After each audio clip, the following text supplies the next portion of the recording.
Yeah. Anytime you're ready.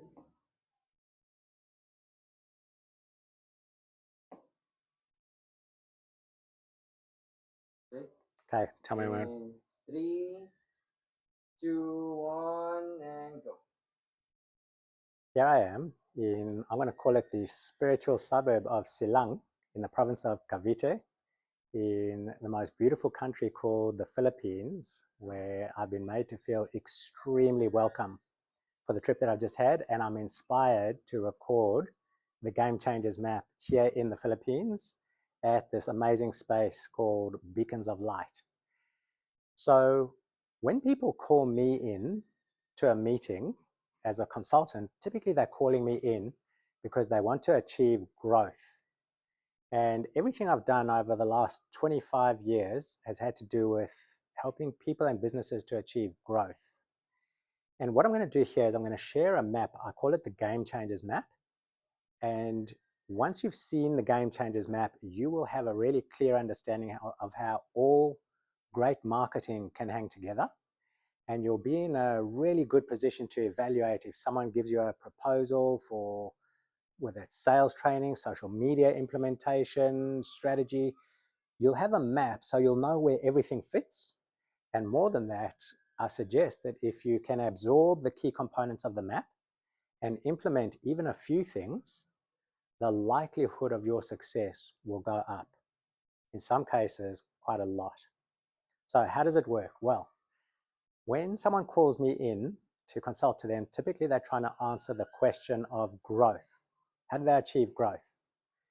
Now, I ask them, how much growth do you want to achieve? And the answer is always different. Sometimes they say 10%, 20, 50, 300%. People don't usually call me in if they only want 5%. They're usually looking for more. So when I sit opposite these business owners, leaders, CEOs, decision makers, I'll typically respond to the question of growth by asking them, how do you think you're going to achieve growth? So if I don't share anything with you and I don't share any new ideas or the Game Changers map, how do you think you can achieve growth? Now, when I ask them that question, what do you think is the most popular answer that I get? Don't think new age, don't think internet, don't think new era. Think traditional answers to the question, old school answers. What is the oldest school answer to the question of how are we going to achieve growth? You got it? Correct. We're going to hire more salespeople. Because if we can just hire more salespeople, then it's a numbers game, right? So if we hire more salespeople, they can make more calls, get more appointments. Some of those appointments, the people will request a proposal, and some of those proposals will drop through. In other words, they'll land and we'll do the deals. So by hiring more salespeople, we can achieve the growth. That is the most common answer that I get. But I really want to challenge you here, and I want to suggest that that is the most expensive and inefficient way to achieve growth. Why is it expensive? Let me ask you this question. How much does a good salesperson cost? I'll speak in Australian dollars, minimum $100,000. Really good salespeople, 300,000, 500,000. And if it's a small business, maybe you are the owner of the business, you are the most expensive resource in the whole company. So instead of trying to work out how do I make more calls and shake the tree and get a few opportunities to fall out of the tree, whoops, I'm going to recommend that we start the journey not by hiring more salespeople, but up here with something that I call organize your assets, OYA, organize your assets with a bit of strategy. Now, when I say organize your assets and a bit of strategy, what am I talking about? I'm going to name a few things here, which if you just get these things in place, they will help all of your marketing and all of your business development efforts. So let's be practical here. What are some of the things? First thing I'll mention is very simply a Getty pitch. What is a Getty pitch? Think of a Getty pitch as a pitch which you can deliver in 42 seconds or less, which not only will help other people to understand what you do, but more importantly, it will help them to understand What is the value that comes out when you do what you do? Can you see the distinction there? And more than that, if you've got a really good Gaddy pitch, then your pitch will be memorable. What's the benefit of a memorable pitch? Correct. People will remember you, so they will refer you. That means more referrals. So first I'll recommend is a Gaddy pitch. Second is to understand with clarity who, I'll just draw a little target here. Who's your target audience? Exactly who are you going after? Because once you become clear on who you're going after, you can start working out where do they hang out, online, offline. That tells you where you need to go if you want to find them. You can then do some research. What are their biggest headaches? What are their biggest challenges? What's the benefit of knowing what their challenges are? Correct. If you know what their headaches are, then you can design your solutions to cure their headaches. If you do it that way, and if you blog about those things, if you talk about those things, if you post about those things, you're going to generate traffic. You're going to generate more interest. So who's your target? And then some target audience research. You want to organize your personal magnets. What I mean when I say personal magnets? Well, if you go and look at most websites, you'll see they talk about we offer this solution and that solution. Most websites do not talk about what's important to the leaders. Think about this for a moment. If you were evaluating a proposal from 3 different providers, but one of them spoke to you at a personal level, and one of them had values that were aligned with your values. In my case, my values are very strong in favor of humanity. I realized that part of my life's work is to go after uplift for humanity.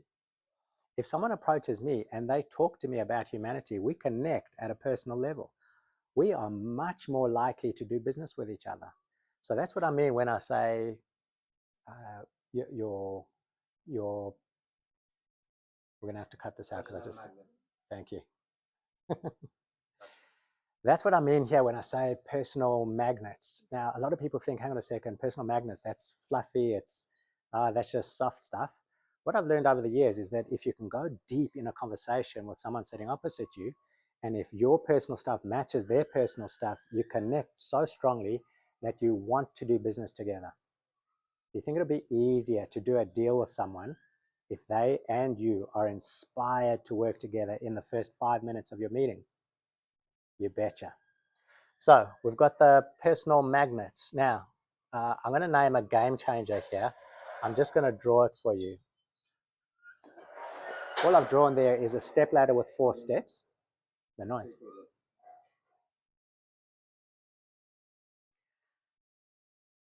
A massive game changer which a lot of businesses are missing is called the ascension model. I've just drawn a step ladder here. In all its simplicity, if you're married, you'll relate directly to this. You pause with the. If you can remove the ladder, you should go first and start from there by drawing it. Kasi pre, nagre-record lang kami. Kicks, huwag kayong dumadaan dito kasi nakikita kayo sa... Yeah, okay lang. Para lang aware kayo. Okay.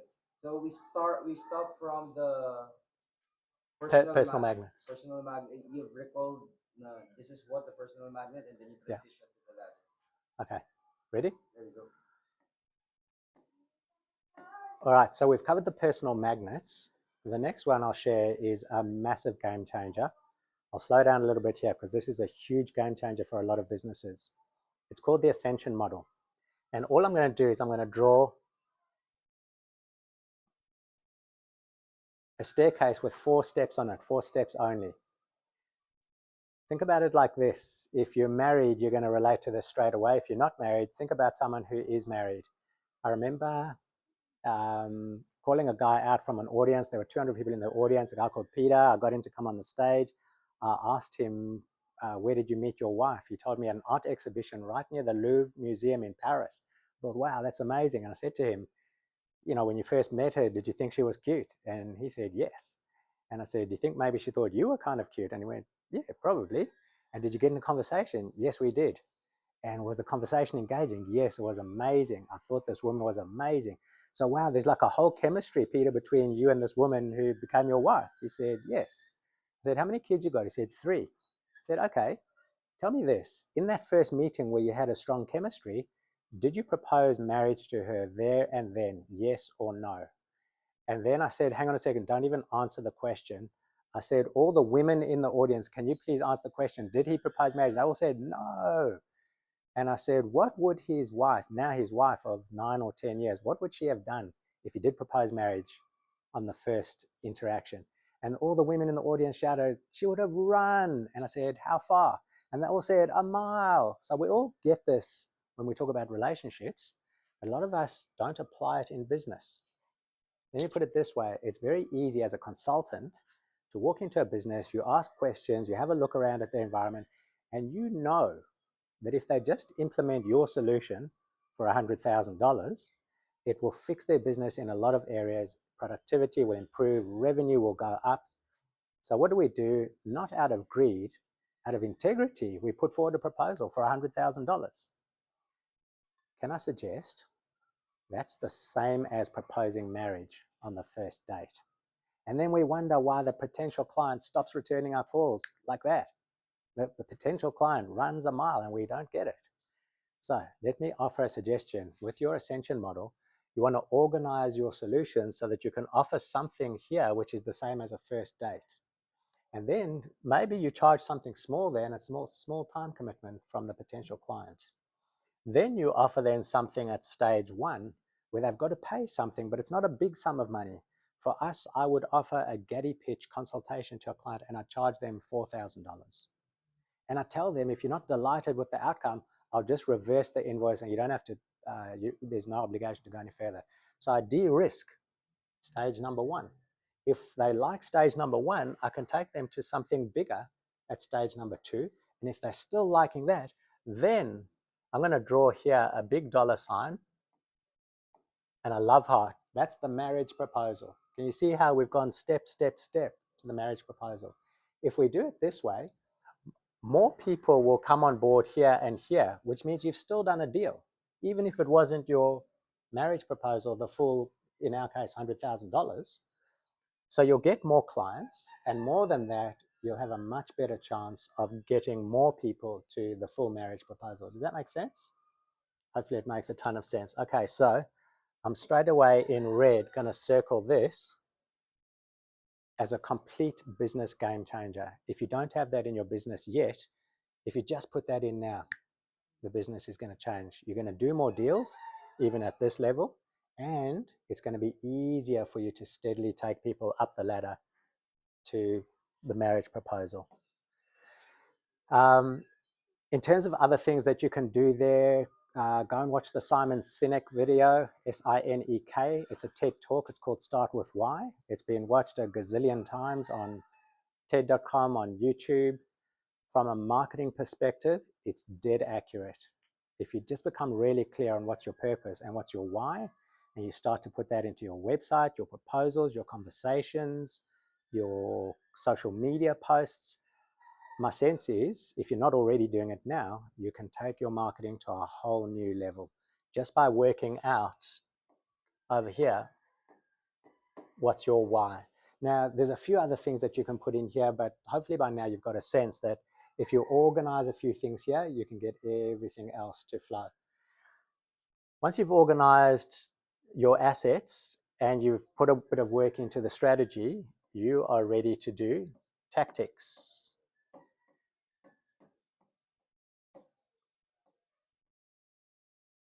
And think of tactics as anything that you can do to draw positive attention and interest towards your business. So what do you think a couple of tactics might be? What are some tactics that you or any other business could do to attract positive attention towards the business? Yes, you could run a LinkedIn campaign, absolutely.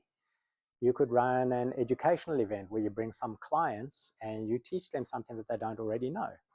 If they have a good time and you add a lot of value to them, when you host the next one, not only would they be willing to come, but if you tell them you would like to give them the opportunity to add value to one client of theirs, if 10 people come to your first event, suddenly at the next event, you've got another 10, but the first 10 each bring one guest, you've got 10 new people at the event. What word would you use to call those 10 new people that you have not done business with that you potentially could do business with?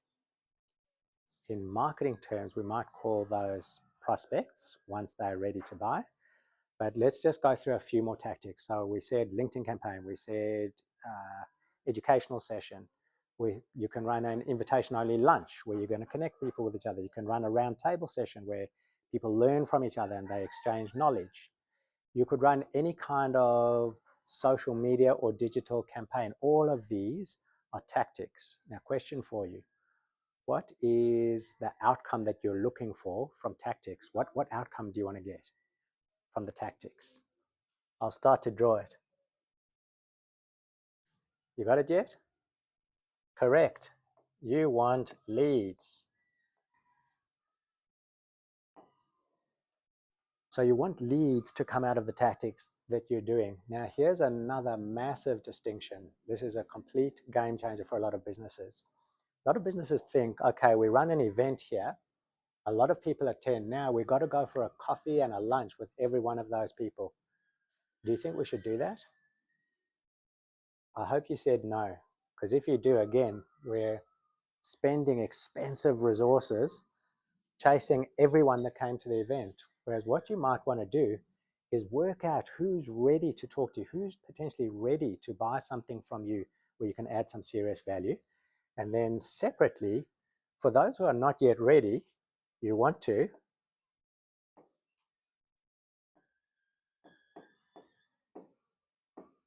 nurture them so that when they are ready, they'll know who you are. They will remember who you are. Let's say you gave a talk at somebody else's event. In my case, I was fortunate enough to give a lot of talks to CEOs at the CEO Institute. What we want to do then is we want to nurture these people by drip feeding them. I call it nuggets of value, like a golden nugget. So it's not a big thing, it's a small nugget, and we just drip feed it. And how can we drip feed it? I'm just going to draw www here to stand for the internet. And once you record a video such as this is a nugget right here. It's a piece of insight which a lot of people don't have. What insights could you come up with? Do you have a white paper on anything? Could you come up with a video explaining how to do something which most of the people in your target audience don't yet know how to do? Could you come up with the 5 steps? So let's say you are a technology consultant. Could you come up with a document with 5 questions to ask yourself if you're even thinking of hiring a technology consultant? Even if it's not us as the technology consultants, here's 5 things you should look at. Do they share their IP? Do they this? Do they do that? And make sure those points are things which you actually do, and ideally which separate you from your competitors. So hopefully you get the idea that you want to build some valuable nuggets and then you want to drip feed it using automation. And why do I say automation? Automation, because if you can drip feed it and you get a feedback loop going, but every week or every month you're drip feeding something that's got your branding, it's got your contact details, the leads are starting to get to know you by watching videos of what you're doing and by seeing these white papers and by seeing these value nuggets. They're actually getting value and they're appreciating the value. And who knows, you might actually be taking them from there to there through an automated process. What's the beauty of an automated process? Well, while it's happening, you can be doing something else. You could be working on the business. You could be playing golf. You could be sleeping. You could be catching up with your friends, your family, spending time with the people you love. So there's a big key. Automate, automate, automate the nurture process. I'm going to label this whole nurture process as a game changer. Why is it a game changer? Because a lot of people don't do it. And if we don't do it, the people that we met here might not be ready to buy now. And 9 months from now, when they are ready to buy, they'll think, gee, what's that thing that that person spoke about? It's so clever. And they'll go and buy it from somebody else because they can't remember who you are. But if you nurture them and you're drip feeding value that's got your branding, your contact details, etc., they start to get to know you. When they are ready, they pop out of this nurture process as a VIP.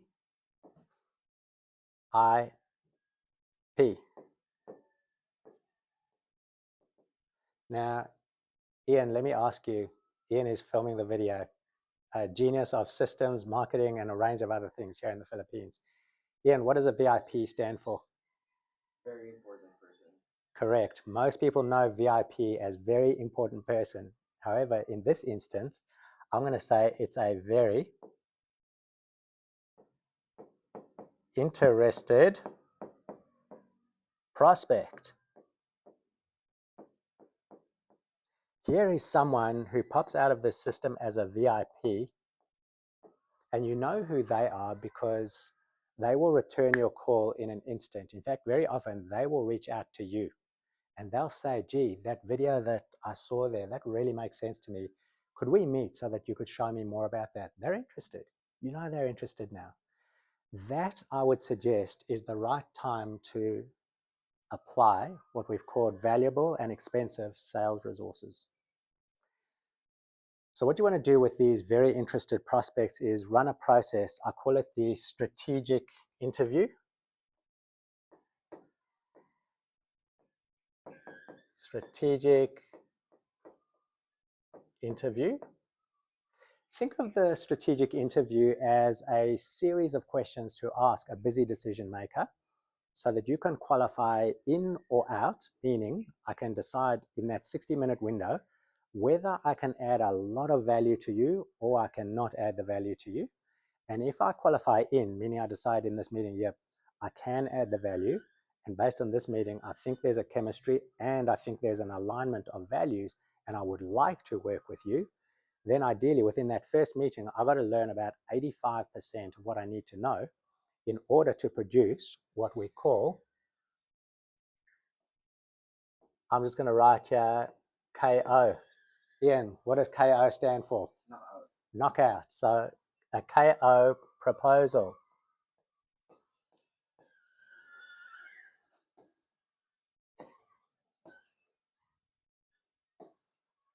Think of a knockout proposal as a proposal which is designed to win the deal. The knockout proposal template and the formula for building a proposal has a very, very high success rate in terms of actually closing deals. And I'm going to give you another massive game-changing distinction here. Let's say you have a meeting with the CEO of a company or the business owner of a company, and somewhere in the last 15 minutes, the CEO says, I kind of like what you got here. Can you produce a proposal for me? Ian, what do most people say when they hear those magic words? Can you produce a proposal? What do most people say? Sure. Absolutely, sure, I'll produce the proposal. And then a skilled person will say, okay, how long can I have to produce the proposal? And you agree with the other person, maybe you say 7 days. Most people at that point will say, thank you, appreciate the meeting, and they will go away and they will spend hours producing the proposal. And at the end of 7 days, they'll almost throw the proposal over the fence to the potential client and hope that the proposal will land, meaning they will hope that the CEO will like the proposal. I'd like to offer you an alternative way here, which I invite you to consider because I'll suggest it's going to have a much higher success rate. Instead of saying, sure, I'll produce the proposal and going away for 7 days, in that moment, when the CEO asks, can I have a proposal? Say, sure, let's work out the timing. Okay, it's 7 days.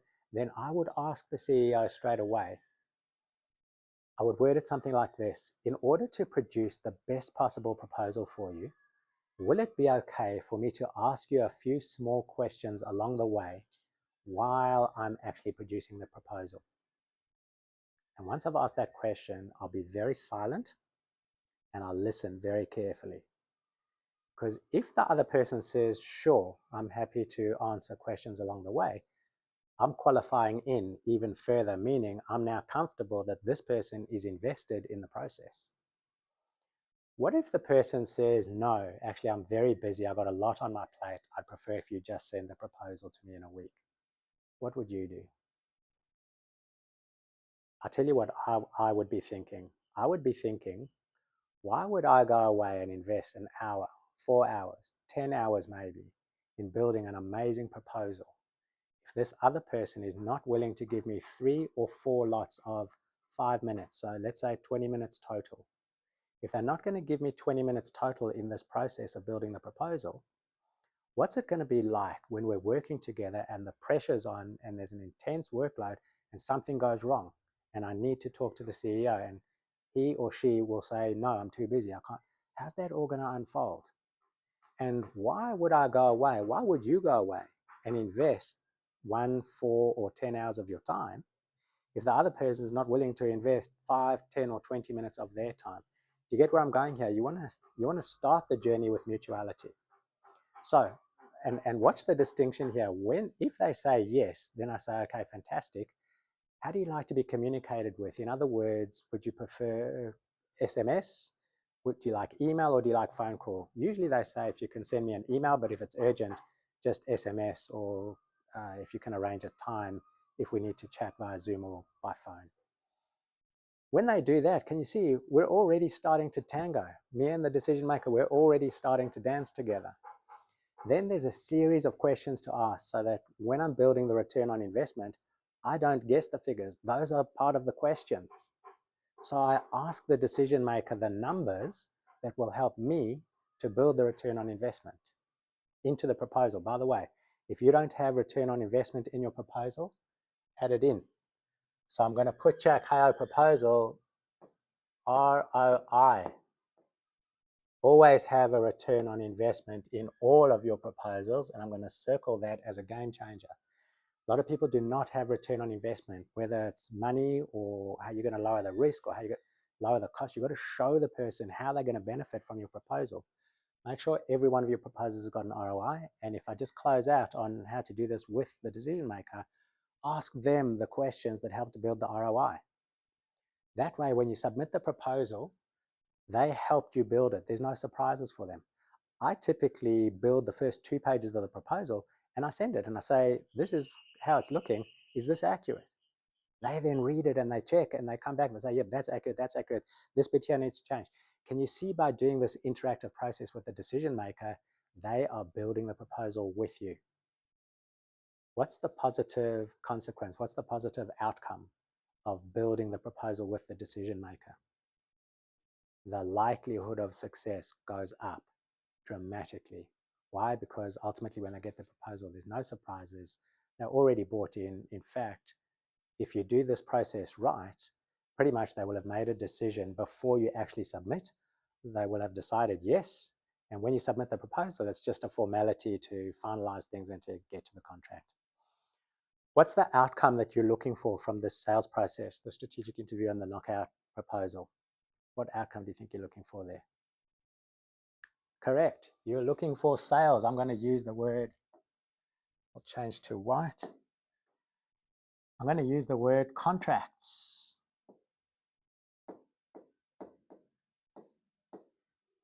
So this means closed sales. You've closed a deal.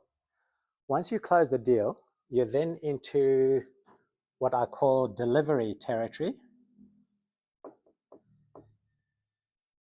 And this is where you actually deliver the services that you have promised in the contract over there and in your proposal.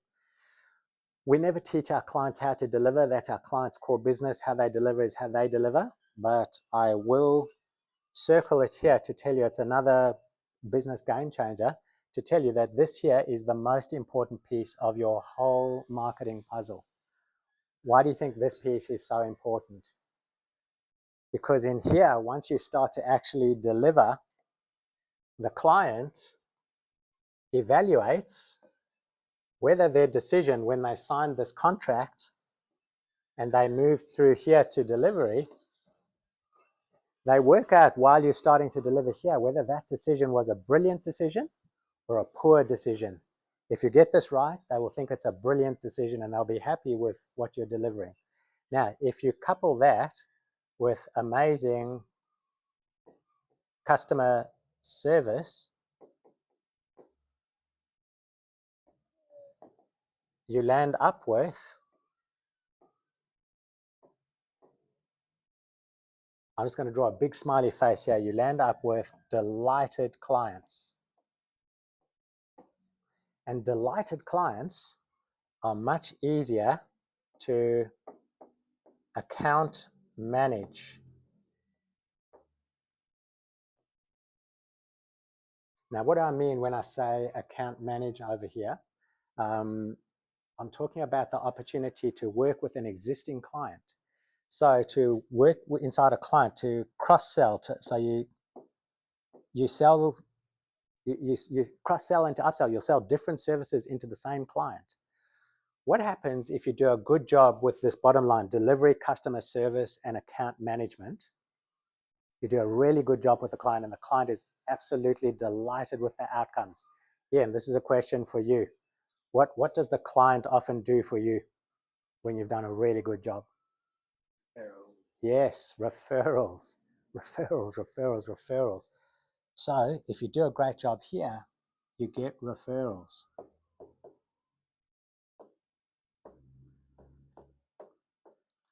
Now here is another huge distinction. So I'm going to use the red pen again.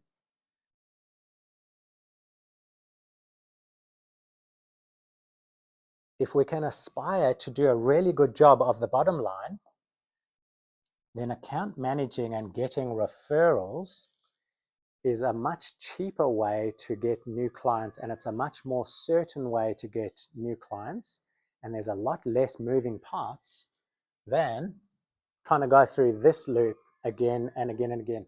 Of course, you might want to do that. You might want to keep building by doing this, but if you then add to it, get the bottom line right and get lots of referrals, usually it's much more economical. It's not as hard, it's not as expensive, it's not as challenging as doing this loop over here.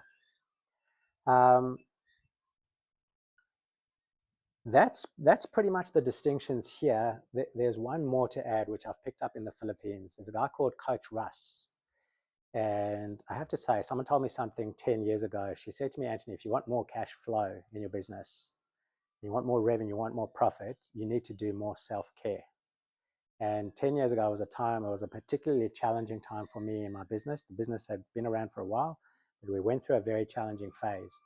And when this woman said to me, you need more self-care, I thought, gee, this woman clearly cannot understand where I'm at.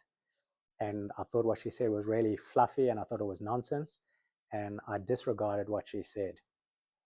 I'm going to publicly apologize to that woman because what she said was so accurate. I just wasn't ready to understand. And I now really understand it thanks to a bit of guidance from Coach Russ. Coach Russ explained that we are vessels that can make ourselves available as a vessel to receive and to give, and through which opportunities can travel and goodness can go out. And I thought about it and I moved further forwards from thinking of myself as a vessel to thinking of myself as a tree, a really big tree in the forest. And I realized that there might be amazing nutrients in the ground, but if I want to get those nutrients and I want to give beautiful leaves and fruit from my tree, I better open up the vessels and I better take care of the health of the tree. So help me out. What does Coach Rice call it? Extreme? Self-care. Extreme self-care. Coach Rice was very specific and he said, if you really look after yourself, he's talking about full on take care of your health. He said, meditate for at least 1 hour a day. I've been doing that every day now for 7 days. And already in 7 days, the difference is enormous. So if I think about it, what does extreme self-care involve? If I want to be that tree whose roots can really open up and absorb the nutrients, who can be the best possible tree and produce the best possible leaves and the best possible fruit and be the best possible tree in the community, so together we can build a beautiful cover for the forest and have a symbiotic relationship between us, I really need to take care of myself as the tree. In very simple terms, I'm running out of space here, so I'm actually gonna write it in red because it's such a big distinction. X, S, C. Extreme self-care as a huge distinction for this whole model, for this whole map. If we really want to grow our business, best we look after ourselves in a big way. Very practical things that came out from Coach Rice, and now having had time to reflect, meditation is 1. Looking after the food that I eat is 2. Yes, let's find some balance, but overall, I've got to find ways to get nutritious food into me. What other examples can you think of how you could care for yourself? Yes, the company that you keep. So I heard an expression, sleep with dogs, you wake up scratching. I like to think of the opposite of that. Hang around with amazing people and incredible things can happen. Looking after self includes finding ways to raise my sense of self-worth so that when I'm in a meeting, I will ask for what I need. I will be able to tell if it's a win-win deal. And if my sense of my value is higher, I can ask for more from the other person. All of these things are part of extreme self-care. It's a whole subject all by itself. I now understand with great clarity that extreme self-care is at the base of the whole of business. And as a distinct business game changer, if you want more profits, if you want more revenue, if you want more of what you might call business success or personal success, I've learned with great clarity that this XSC is a massive game changer and it's a key piece of the puzzle. I'm just trying to think if there's anything else that I can share in the model. There's probably one distinction. It'll come back to tactics. If you're in the business to business arena, work out who your target clients are. Let's say, so I actually delivered a talk 4 weeks ago for a very large software company. And when we got to the tactics, I just asked the question and I said, okay, who in the room already has clients in the manufacturing sector? And 11 hands went up. I said, okay, can you please leave your hand up? Just look around the room. Do you know everyone in the room whose hand is up? People looked around the room. Most people said no. I said, okay, cool. Please leave your hand up for a moment. And can I just ask the organizer of the event, the software company itself, you know all of those people, do any of those people compete directly with each other? And he had a look around the room and said, no, not really. There's a bit of overlap, but there's no direct competition.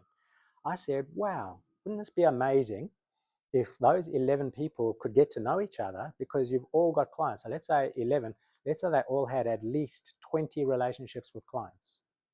You do the maths. What's 11 times 20? Well, 10 times 20 is 200. Add 20 and you got 220. That means there are 220 decision makers in the second degree network. The first degree being those 11 people. Second degree network, 220 people. Is it possible that if those 11 people get to know each other well, they get to trust each other, what do you do, what do you do, what do you do, what do I do, and how could we actually together add more value to everybody's clients? Is it possible that if they go through that process, that nobody in that group will have to make a cold call in the next 3 years? Because they'll all have at least 1 to 200 new clients that they can meet. So that's the final distinction I'm going to leave you with. I'm just going to call it here one of the best tactics to follow. I'll put it in white as the RPC, Referral Partners Channel. That group of 11 people, they could all be referral partners for each other. They could all legitimately get to know each other, build trust, and over time start to refer clients to each other. So if I'm one of those people and there's another 10 in the group, those 10 people are part of my referral partner channel. Think of the referral partner channel as a way to get warm referrals. They're not cold calls. They're not cold campaigns on LinkedIn, Facebook, wherever else you go. They are warm referrals. I'm going to label the referral partner channel as a business game changer. If you're not sure how to do it, just find first of all, remember, organize your assets, work out who your target audience is, become very precise with that. Then just ask yourself, who else is catching up with those people? Who already knows a lot of those people? When I turn up to an event, I'm not looking for a client. I'm looking for one referral partner who knows 50 clients. Because if I can connect with that person and do a strategic interview to try and work out what are they trying to do, where they're trying to go, how can I add value to them? Can they add value to me? Could we form a win-win? I do the strategic interview.